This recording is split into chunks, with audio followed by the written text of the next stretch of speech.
सिंह सुक्खू जी, श्री राजीव शुक्ला जी, श्री कौल सिंह जी, श्रीमती प्रतिभा सिंह जी और उपस्थित सभी कांग्रेस के पदाधिकारी, नेतागण और मेरे बहनों, मेरे भाइयों, आप सबने मेरे प्रति आभार प्रकट किया कि मैं आज यहाँ आई हूँ आपकी दुख की घड़ी में।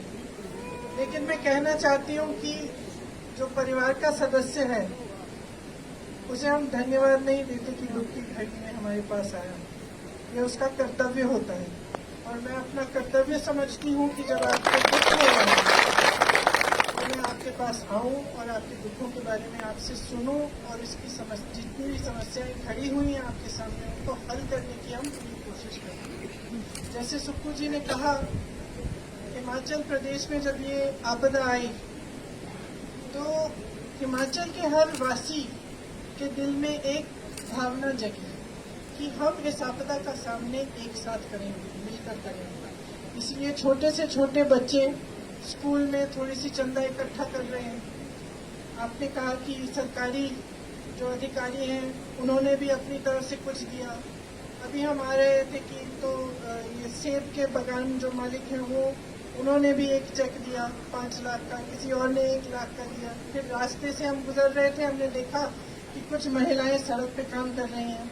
हमारी गाड़ी रोकी उन्होंने कहा कि हम श्रमदान दे रहे हैं, हम इस सड़क को ठीक करने के लिए पिछले 10 दिनों से यहाँ आकर हम काम कर रहे हैं निःशुल्क।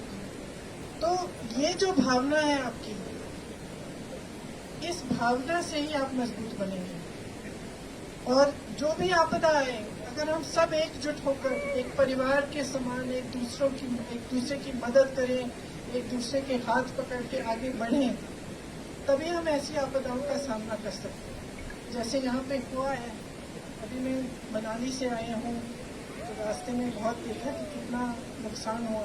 लेकिन जैसे आपकी पाठशाला में इस तरह से जो पत्थर इस तरह से पहाड़ से गिर के आए हैं, तो सबसे पहले तो मैं कहना चाहती हूँ कि भगवान की कृपा है कि कोई बच्चा नहीं था स्कूल में उस समय, ये रात को हुआ और सब सही सलामत है। लेकिन इतना नुकसान झेलना बहुत मुश्किल होता है।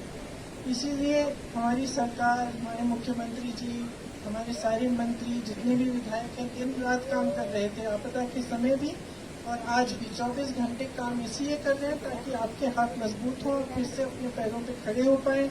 जितना नुकसान आप झेल रहे हैं उसकी आपको पूरी मदद मिले।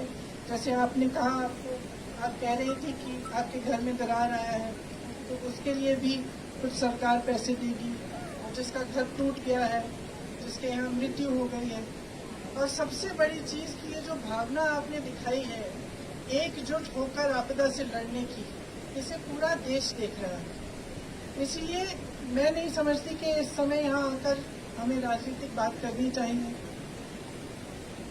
ये पूरा देश आपके साथ खड़ा है और मैं खास तौर से जो भाजपा के मंत्री हैं, प्रधानमंत्री जी हैं, उनसे कहना चाहती हूँ कि इस आपदा के साथ, आपके प्रदेश के साथ राजनीति ना करें। चाहे हमारी प्रदेश की सरकार कांग्रेस की ना हो, लेकिन ये देखें कि आपके प्रदेश में कितना नुकसान हुआ है, आपको कितना नुकसान हुआ है, आप किस तरह से एकजुट होकर उसका सामना कर रहे हैं, और इसी भावना से वह भी जुड़ जाएं। और अगर यहाँ पे जो हुआ उसे वो एक राष्ट्रीय आपदा घोषित कर दें, तो उससे केंद्र की तरफ से भी बहुत राहत मिल सकती है। तो जो हमारी प्रदेश सरकार करने की कोशिश कर रही है वो तो पूरी है। और जैसे कहा सुक्खू जी ने, कुछ भी हो गया हो, घर टूटा हो, दरार आई हो, जानवर मर गया है या कोई परिवार का सदस्य गुजर गया हो, उसकी मदद आपको मिलेगी। लेकिन कई ऐसे खर्चे हैं, जैसे इतनी बड़ी जो नेशनल हाईवे है, इसको बनाने का काम ये तो केंद्र सरकार ही कर सकती है। तो ऐसे कई चीजें हैं जो सिर्फ वो कर सकते हैं। तो उनसे अपील है कि वो राष्ट्रीय आपदा घोषित करें ताकि आपको और मदद मिले, और बाकी हम सब आपके साथ ही हैं, आपके सुख में साथ हैं, दुख में साथ हैं। मेरा तो जानते ही हैं, मेरा यहाँ घर है वास्तविक तौर पे और मैं आती जाती हूँ। तो मैं फिर से सुक्खू जी, जब आप इस स्कूल को ठीक करेंगे तो एक बार फिर से मुझे बुलाइएगा।